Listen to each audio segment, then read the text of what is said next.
Hello, music fans. You're watching Death by Unicorn, where we talk about metal, rock, and prog music, and this is New Music's Alive in 2025. I'm going to talk about 10 new albums that came out on April 25th, 2025, give my quick first impressions of them, and I'll talk about them in my order of preference. Starting with Changeling and their album Changeling, their debut self-titled album. They're a German band. It's progressive technical death metal with some progressive rock, with some jazz fusion and world music influences in there as well. And this one I'm putting in my near masterpiece tier. This is the debut album by this German band, and they are um, founded by Tom Goldschlager, also known as Fountainhead.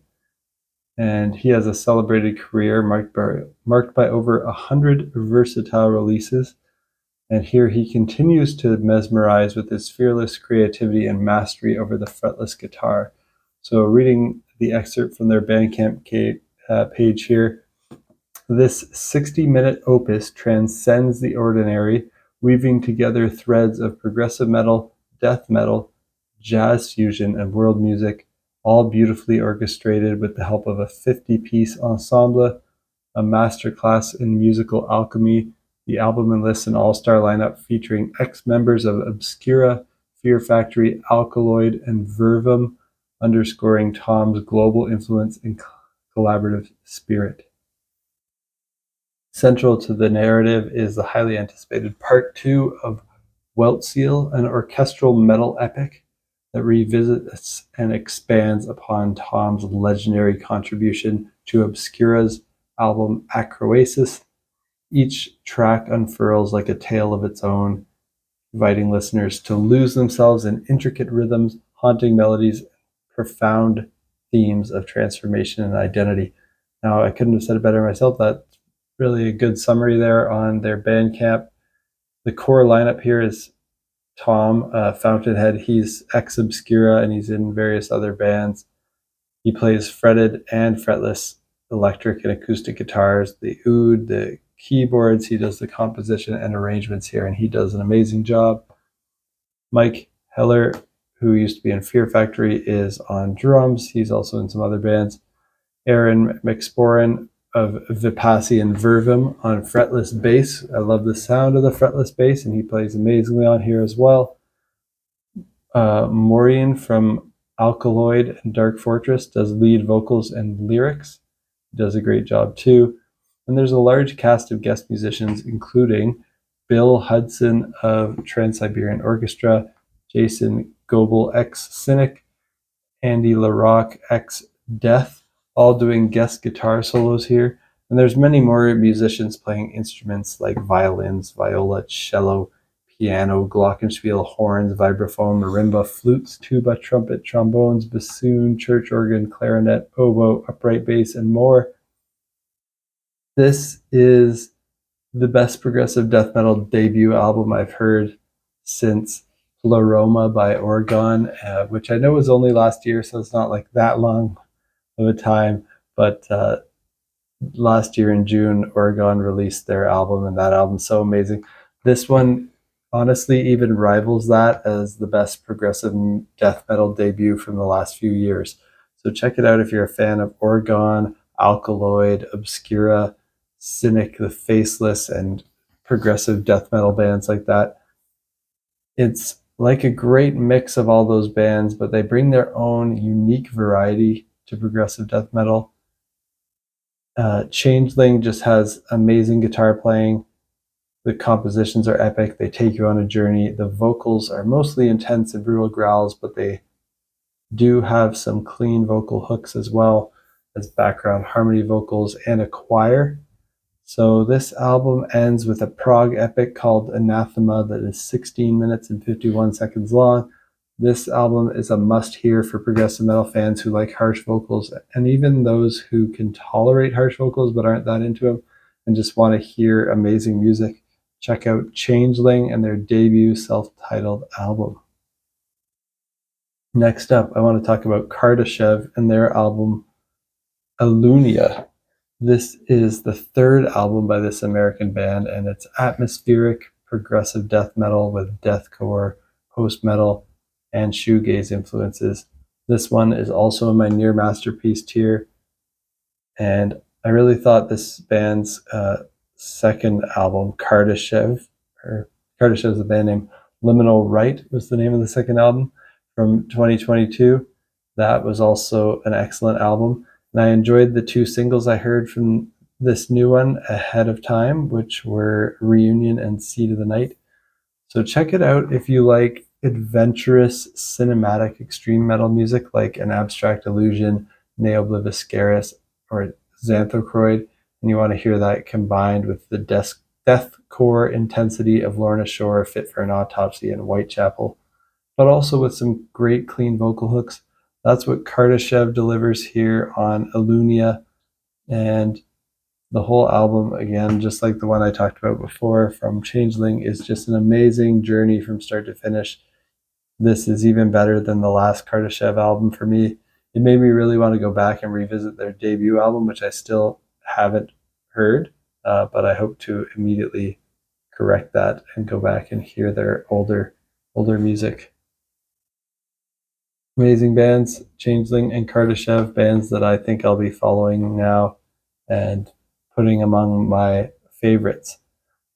Now we're going to move to my excellent tier, ones that didn't quite make me near masterpiece. And here I'm going to start it off with a band called Oak and their album The Third Sleep. This is the fourth album by this Norwegian band, and this is progressive rock with alternative electronic pop, folk rock, and metal influences. I'm putting this in my excellent tier. I really enjoyed the single I heard ahead of the release here, which was Shimmer. I enjoy the lower voice for the vocals, much lower voice than you typically hear in a rock band. I also enjoy how the keyboards and guitars sound together. The music, and especially the vocals on this album by Oak, remind me of Catatonia. So if you like Catatonia, definitely check this out. It's got that really sad, ambient, melancholy vibe, but it's not really a metal album. There are moments that are a bit reminiscent of metal.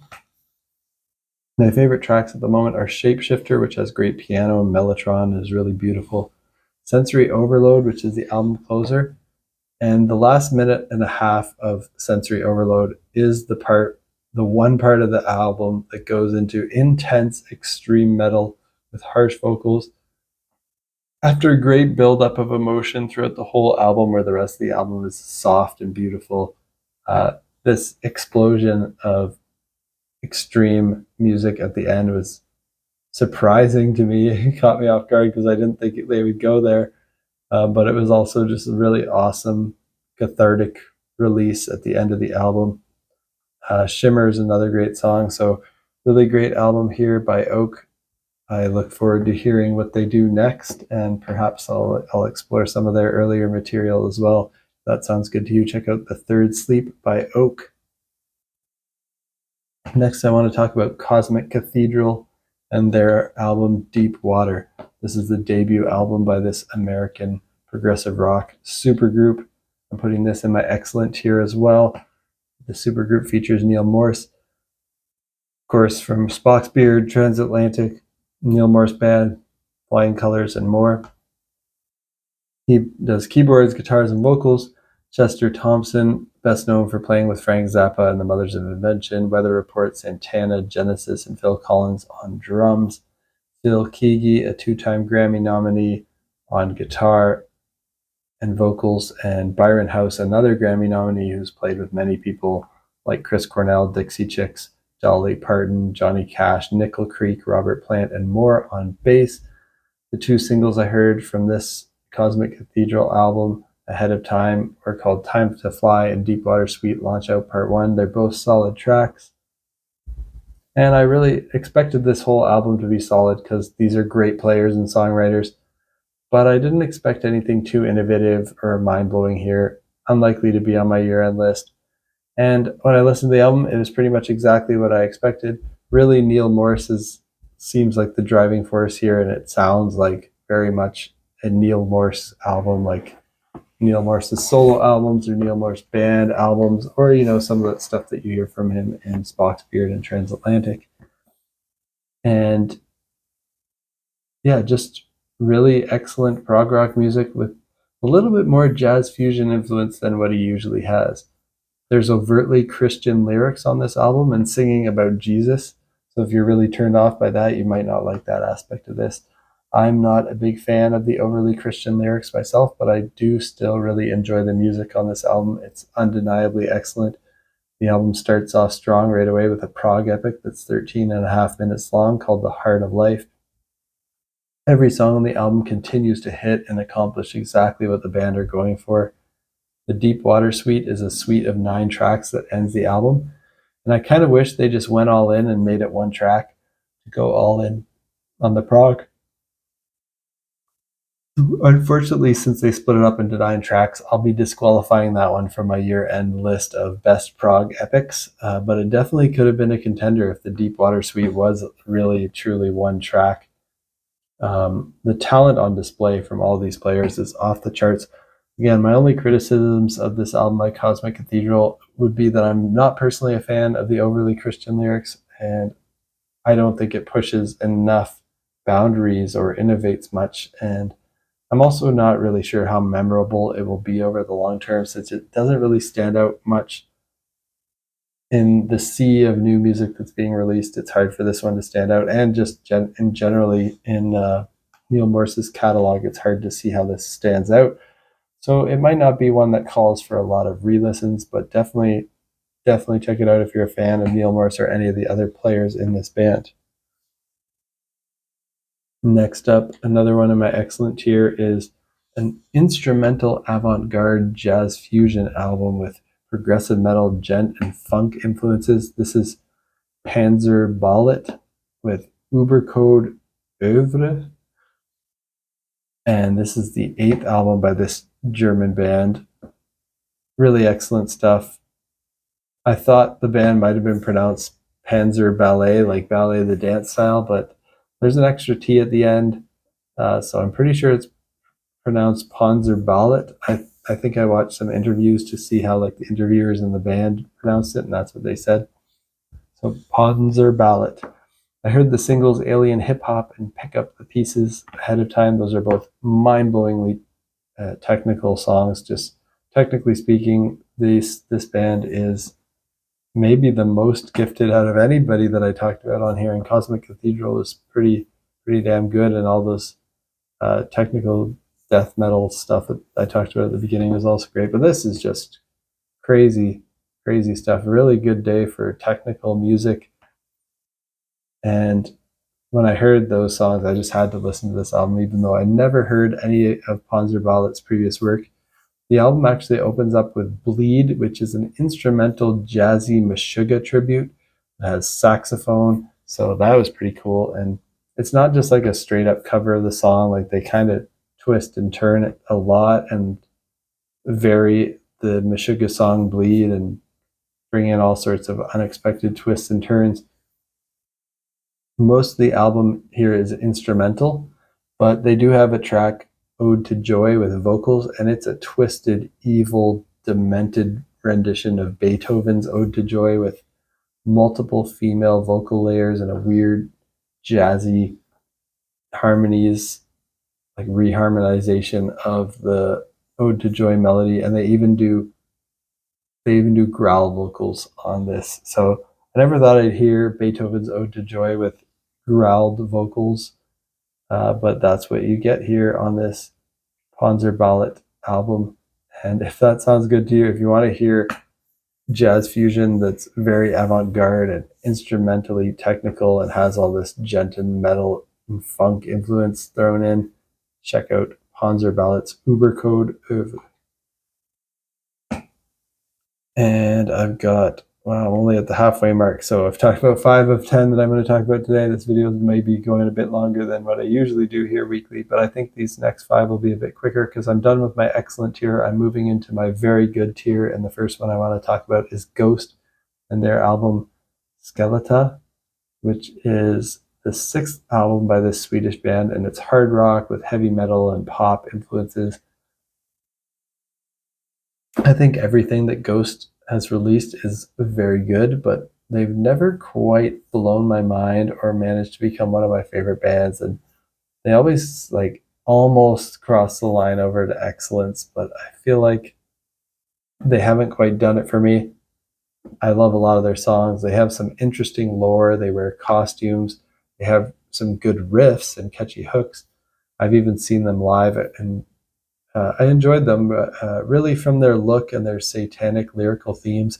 I expected them to be a lot more brutal and extreme musically, but this is basically pop metal music. It's hardly even metal really at all, to be honest. Still, Ghost is a good band. They're very popular. I'm always curious to hear what they do, even if I think they're a bit overrated, to be honest.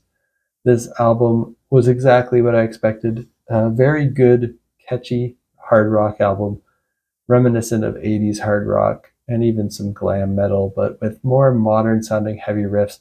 So if you want to hear something that sounds like Blue Oyster Cult, Journey, Motley Crue, and Black Sabbath mixed together with some moments where there are more modern, heavier riffs, almost going towards like Opeth and Metallica level of heaviness, check out this album, Skeletá by Ghost. Next up, I have Eluveitie and their album Œuvre, which is the 9th album by this Swiss band. This is melodic death metal with Celtic folk metal, and metalcore influences. Another one I'm putting in my very good tier. I'm not a huge fan of Eluveitie, but I do think they're pretty good from what I've heard. I like that they use a lot of instruments not typically found in metal, like a harp, a sitar, violin, hurdy-gurdy. They've got great female clean vocals by Fabienne Emmy, as well as some harsh vocals provided by Kriegel Glansman. And everything on this album is well done. It's really cool to hear all those atypical instruments in metal. But that's really what stood out here for me. So I don't know if that's good enough to keep me wanting to re-listen to this in the future. Still a very good album here by Eluveitie, and maybe I'll check out more of their stuff in the future. Just in my very good tier, not really going to stand out throughout the pack, but something that you might enjoy if you like melodic death metal, if you like female fronted metal bands, if you like folk metal and you like the use of those atypical instruments in metal, definitely check this out. Next up, I've got Caliban and their album Back from Hell, the 13th album by this German metalcore band. Also putting this in my very good tier. I'm not a huge fan of Caliban either, but I thought their last album, Dystopia, was very good. And the singles I heard from this new one were also solid metalcore songs, so I put this on my list. And the album here is similar in quality to their last one, a very good metalcore album, but really nothing that stands out much from the crowd to make me a fan of this band or excite me for what's next from them. But check out Back from Hell by Caliban if you like metalcore music.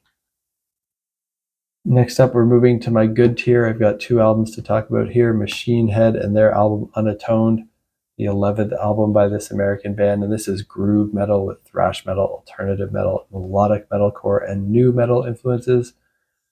Now check this out if you're a fan of Lamb of God, Sepultura, Pantera, Slayer, and Slipknot. The single I heard ahead of time here was Unbound. It sounds like a mix of those bands. Harsh vocals during the verses, but catchy, clean vocal chorus. The whole album continues that sound. Some parts even remind me of melodic metalcore bands like All That Remains. Good, well done metal music, but again, nothing that stands out from the pack, so I probably won't go back to it much. Probably sound like a broken record generally with things that are like in my good and very good tier. I don't revisit them as much because I've found so much excellent near masterpiece and masterpiece tier albums that those are the ones that keep competing for my attention. So I don't go back to just like the good or very good because there's so many good albums that get released all the time. And lastly, I'm going to talk about Paatos and their album Ligament. This is the 6th album by this Swedish band. It's progressive art rock with post-rock, dream pop, jazz, and folk influences. Also putting this in my good tier. I never listened to any of their work before this, but I heard the single Beyond the Forest, which features guest vocals from Michael Ackerfeldt. And of course, Michael Ackerfeld from Opeth. They're a band that I love. That's kind of what led me to check this out, to be honest. I probably wouldn't have listened to the album if he wasn't a guest feature on it. But the lead vocalist of Paatos is Petronella Nedermalm. She provides excellent female vocals as well that mesh with Michael's vocals on that track. And that track sounds like a song that could have been on one of Opeth's prog rock era albums, because Michael only does beautiful, clean singing here, no growling. The whole song has a soft, atmospheric, beautiful vibe. The whole album has a similar vibe to that song, to be honest, and it's quite soft and atmospheric. It sounds like you're in a forest, but there's also electronic aspects and some use of weird vocal effects on some tracks. I didn't really like some of the when the vocals got too processed and too effect driven. I didn't really like that as much. I kind of preferred the more organic sounding vocal moments on the album. But all in all, the music is good, but not something I see myself going back to. But if that sounds interesting and up your alley, definitely check out Ligament by Paatos, and that's Paatos from Sweden. That's it for my first impressions of these 10 new albums that came out on April 25th, 2025. Did you listen to any of these albums? Let me know down in the comments which ones you've heard and what do you think of them. And did I inspire you to check out any of these from my descriptions of them? I also like to know if I turn people on to new music and they enjoy it. Let me know.